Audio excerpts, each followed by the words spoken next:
It's Monday, December 1st, 2025. INEC's continuous voter registration is still ongoing, so if you haven't signed up yet, this is still a good time to do it and get ready to vote. On the news this hour, Rivers Ministry of Health explains plans as World marks AIDS Day. Rivers local government areas yet to distribute flood relief items weeks after taking delivery. President Tinubu insists security of Nigerians remain his priority. Former AGF Abubakar Malami dismisses allegations by EFCC on the foreign scene. Death toll in Indonesia floods passes 500. I'm Ifechukwu Muonyili with the news. Now we'll begin the news this hour with health matters. As the world marks World AIDS Day today, the Rivers State Ministry of Health says it is stepping up community HIV testing to make sure anyone diagnosed is quickly linked to care and supported throughout their treatment. The Commissioner for Health, Dr. Adeze Ore, says the state has expanded its case-finding effort across all local government areas to boost early detection and timely treatment. Ending AIDS as a public health threat requires every one of us to play a role. I therefore urge all residents of Rivers State to know your HIV status, support people living with HIV, encourage pregnant women to register early for antenatal care and access prevention of mother-to-child transmission of HIV, PMTCT services, challenge stigma, misinformation, and harmful gender norms that hinder progress. Let us continue to stand together, work together, and sustain our commitment to a healthier, HIV-free River State. She says the government is also widening access to HIV services, now available in more than 115 health facilities across the state. According to her, about 234,715 people are currently living with HIV in River State. Out of this number, over 81% know their HIV status, 55% of them are receiving life-saving antiretroviral therapy, and 98% of those on treatment have achieved viral suppression. These figures reflect the tremendous work done and the work still required to achieve epidemic control. According to the 2018 National AIDS Indicator and Impact Survey, our state ranks third in HIV prevalence nationwide with a prevalence rate of 3.6%. This year's World AIDS Day theme is Overcoming Disruption, Transforming the AIDS Response. Moving on now, weeks after the State Flood Prevention and Management Committee delivered relief items to local government areas, many councils are yet to distribute them to victims. Our correspondent found out that Ahoda West, Ahoda East, Oba Ewe Mandoni, Obiabo, and Port Harcourt councils have not fixed any date for distribution. Meanwhile, Oyibo and Abua Odua councils say plans are underway to share the items this week. The paramount ruler of Mbiama in Ahoda West, His Royal Highness Otovie Silvanus, told our correspondent that he is not aware that the council has received any items. He advised the council on how best to ensure the relief reaches flood victims.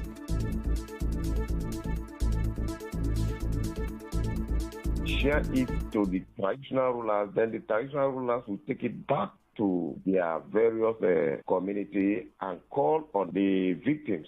And I believe the relief material will get to the although I'm not aware for now, but I think about a weekend there was a security meeting in the local government. We also invite the traditional rulers, but on that day, unfortunately, I wasn't in town. Well, also, the President General of Orashi National Congress in Ahoda East, Emeni Ibe, says the council chairman has notified residents but has not fixed a date for sharing the items. Recall that the State Flood Committee began handing over perishable and non-perishable items to 10 local government areas on November 7. Now let's go to Ikwere local government area. As part of effort to light up communities in Ikwere local government area, Chairman Charles Wobodo has procured 7 brand new transformers to restore power to the three communities lined up for the first phase of his electrification project in the coming days. Recall that in November, the chairman flagged off the first phase of the rural electrification work in Omagwa, Ishobo, and Omawa, while inspecting the newly acquired transformers at the council headquarters in Ishobo. Nwobodo reaffirmed his administration's commitment to reconnecting all 13 wards of the local government area to boost power supply and strengthen the area's economic potential. He says electricity is too important to development to be ignored.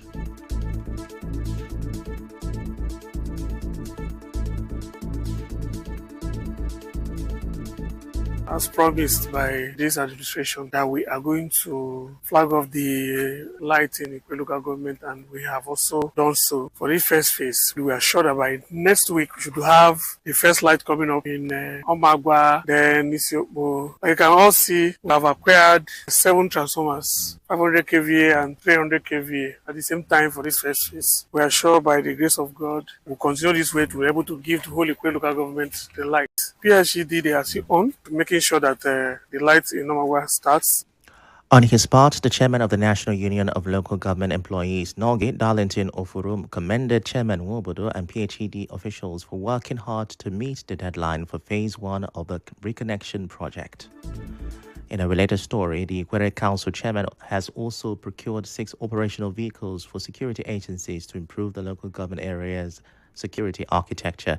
He says the move is aimed at boosting security, protecting government infrastructure from vandalism, and safeguarding lives and property.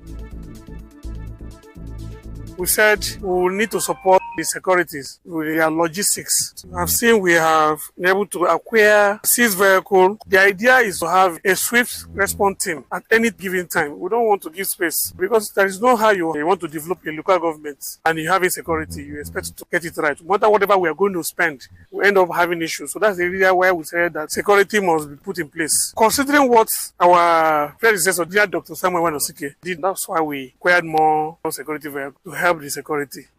Giving an update on ongoing projects across the local government area, Nwobodo says the Omagwa table store market is now 75% complete and is expected to be commissioned as part of activities marking his first 100 days in office. He assures residents of more developmental projects and restates his administration's commitment to human capital development and community empowerment. He also commended contractors handling projects in Elele, Alo, and Omagwa, saying the pace of work shows the projects can be handed over to the council soon for commissioning.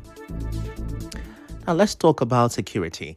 President Bola Tinubu says the security and welfare of every Nigerian remain the sacred priorities of his administration. He made this known in Lokoja at the 10th memorial anniversary of former Kogi State Governor Prince Abubakar Audu. Represented by the Minister of Information and National Orientation, Mohammed Idris, President Tinubu says the recent declaration of a state of emergency on national security shows how seriously his government views the challenge. He explains that the move is not just a proclamation, but a full commitment to confronting insecurity in all its forms. According to the president, the government has already begun expanding the capacity of the armed forces and security agencies through increased manpower, advanced weapons, and improved intelligence capabilities. He also rejected what he describes as the misrepresentation of Nigeria as a religiously intolerant country, saying the administration is working to present the true picture of a nation where people of different faiths live and interact peacefully. Meanwhile, the presidency is pushing back at former President Olusegun Obasanjo, saying he has no moral grounds to criticize President Bola Tinubu over the rising insecurity in the country.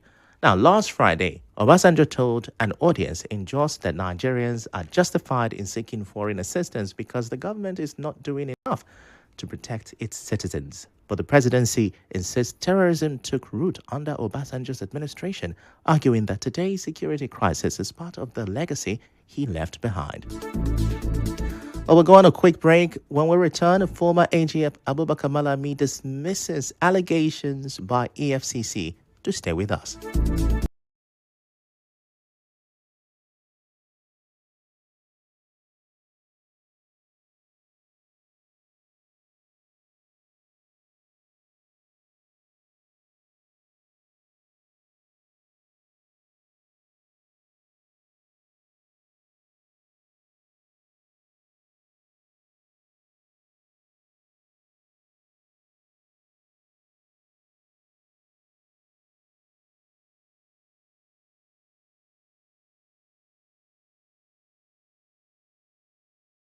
criticized the Senate over its plan to introduce the death penalty for kidnappers. Speaking with our correspondent Ifechukwu, Dr. Allen Wakoma wants lawmakers to instead emulate China, where the harshest punishments target corrupt government officials, not kidnappers.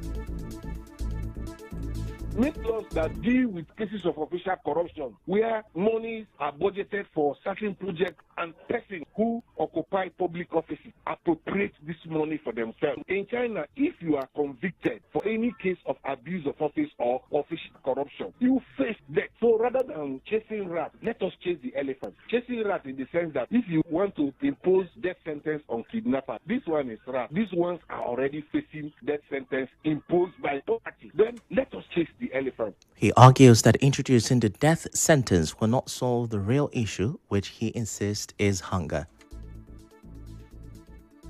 In making a law, you will not have to examine the social matrix, the sociological conditions nurturing these crimes and social vices that these laws you want to make intends to curb. Now, in Nigeria, one of the principal factors that draws the youth to crime, and if you have to make a law that will impose death sentence on youth engaged in kidnapping, you ask questions first. Why are these youth drawn into this crime? You have to tackle the problem of nurture.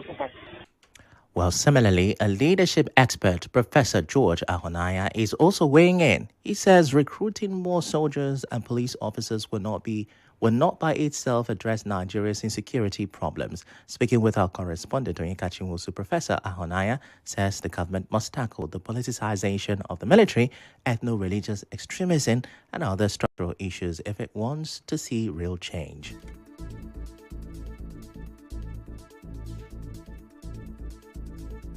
Ethno-religious fundamentalism, which has to do with the wrong religious indoctrination, lack of will on the part of the government, which is also a factor that is connected to political related cultism and thuggery to rig and win elections. It's not about withdrawing all the security airs of the VIPs, recruiting into the military. No, it's beyond that. Those things are good. He's also calling for a total restructuring of the military system. In politics, the opposition party, the PDP, is taking aim at President Bola Tinubu's ambassadorial nomination list, calling it scandalous and a clear reflection of President Tinubu's view of the country. In a statement, PDP spokesperson Ini Ememobong accused the president of putting forward individuals of questionable character to represent Nigeria abroad and questioned the inclusion of former INEC chairman Mahmoud Yakubu, saying it looks like a reward that could set a bad precedent. The African Democratic Congress is also unimpressed with its spokesperson Bolaji Abdullahi dismissing the nomination as a job for the boys and saying the list shows the government is not taking diplomacy seriously. Let's remind you that the ambassadorial list has former presidential aide Rino Omokri, ex-minister Femi Fani-Kayode, former chairman of INEC, Professor Mahmoud, plus former governor of Abia State, Okezie Ikpeazu, and ex-governor of Enugu State, Ifeanyi Ugwoanye. Similarly, former permanent secretary of the Ministry of Foreign Affairs, Ambassador Joe Keshi, has criticized the new ambassadorial list, saying it is dominated by non-career diplomats in a way he finds worrying.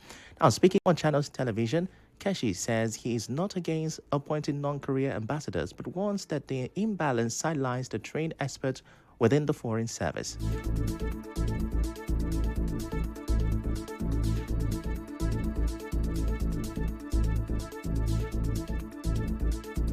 Nobody is against the appointment of non-career ambassadors. But the truth of the matter is that the bulk of the people on the non-career list, it's a bit disturbing. And the second point I made was to appeal to the president. I hear there is another list that will come out. I don't know if it's true. I appeal, beg the president for goodness sake, for the sake of the officers in the Ministry of Foreign Affairs today, to please ensure that the next list contains no other names but the people from the Ministry of Foreign Affairs. But the Senior Special Assistant of Foreign Affairs Protocol to the Presidency, Ademola Oshodi, says the President has the right to appoint anyone he chooses, adding that there are more important national issues than debating the ambassadorial list. The President has the prerogative to hire whoever he wants based on his own on interest and his own relationships with individuals. So it's typically with question whoever, however. In other news, former Attorney General of the Federation, Minister of Justice Abubakar Malami is denying claims by the EFCC that he duplicated the recovery of $310 million at Bacha loot, which later grew to $322.5 million with interest. He called the allegations baseless, illogical, and without merit. In a statement released on Sunday and signed by his media aide, Mohammed Doka, Malami confirmed that the EFCC questioned him on November 28, 2025, over alleged abuse of office and money laundering linked to the recovery. Now, he says both claims collapsed when the facts were examined. And now, we'll bring you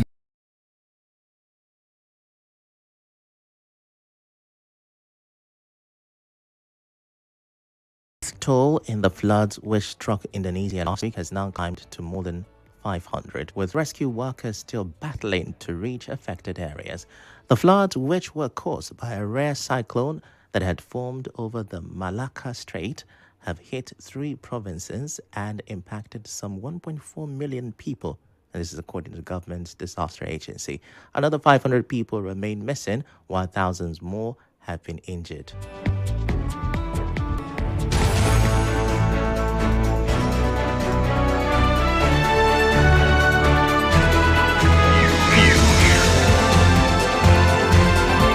This is the news on 92.3 Nigeria Info.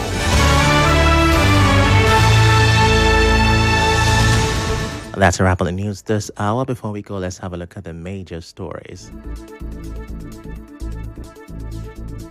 Now, you heard that the Rivers State Ministry of Health has explained plans as World Marks AIDS Day. We told you that Rivers local government areas are yet to distribute flood relief items weeks after taking delivery. We reported that President Tinubu is insisting the security of Nigerians remains his priority. We told you that the former AGF, Abubakar Malami, has dismissed allegations by the EFCC. And on the foreign scene, you heard the death toll in Indonesia flood has passed 500. The news was edited by Ifunaya Obeme Ndukwe. To reach the news team, send an SMS or WhatsApp to 0808-721-7215. I'm Ifechukwu Muonyili.